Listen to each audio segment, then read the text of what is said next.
Let's speak about government submission then that was, I suppose, submitted on Friday. What does it involve? It involves a mitigation contribution. It also involves an adaptation contribution. Explain what those mean. It means that South Africa is looking at building resilience against climate change, and what are the steps and the necessary investments it needs to take into building its resilience. It looks at what the contribution is, what the contribution South Africa has had in terms of climate change, and how it is looking to mitigate that contribution in terms of its emission reductions.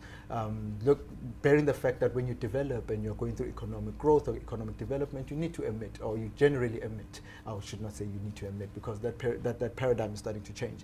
But you emit a certain amount of emissions. So there are steps you can take to lessen that and become more economically efficient, or there are steps which you can take and just grow without constraints, where South Africa is saying right now that we're not going to grow without constraints. We're not just going to emit and say we're going to have development and economic growth, but what we're saying is that we're going to cut back on emissions and try to meet our NDP goals, which are about 5.3% of economic growth for a certain period of time till 2030. So to a layperson like me, that sounds largely positive. Well, I think it is very positive, but it's also about what government considers, who's speaking to government. We need more people to talk to government, and government needs to open up the process, because the people who are engaged in the process of these negotiations, the people who are engaged into what the different plans are, they become insular, they become very focused on these small things. And if we don't get a diverging view or voices, then we won't get something that's much more robust, something that's more holistic.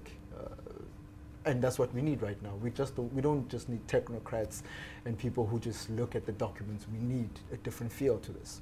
Now that as a country we've essentially submitted what we are planning to do to either reduce our emissions or to keep them in check, who holds government responsible to these promises? Everybody holds government responsible. I mean, the business sector does its duty to hold government responsible. Civil society does its duty.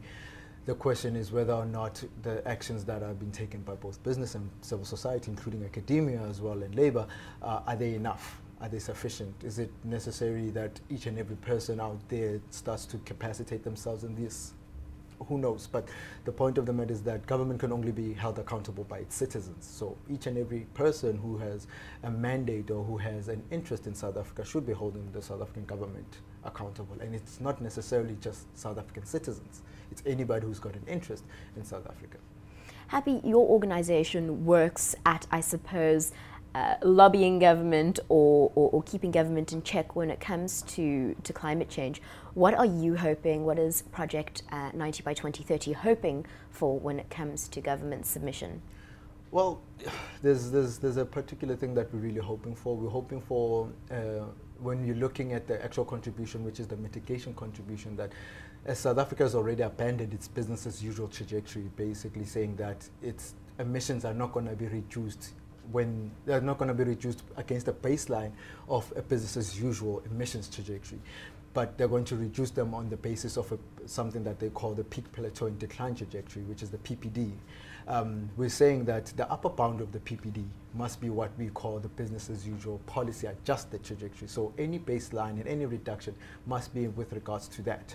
The real contribution that South Africa has in terms of saying that South Africa is contributing to the world, to the international community, must be to a 1.5 degree contribution, which is the lower boundary of the PPD.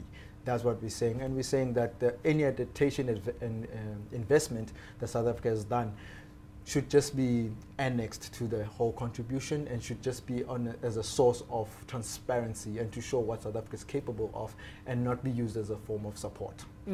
Happy, as always, you've given us so much to think about. So if our viewers want to interact with Project 90 by 2030, if they have questions, if they want to find out more about your organization, where can they go?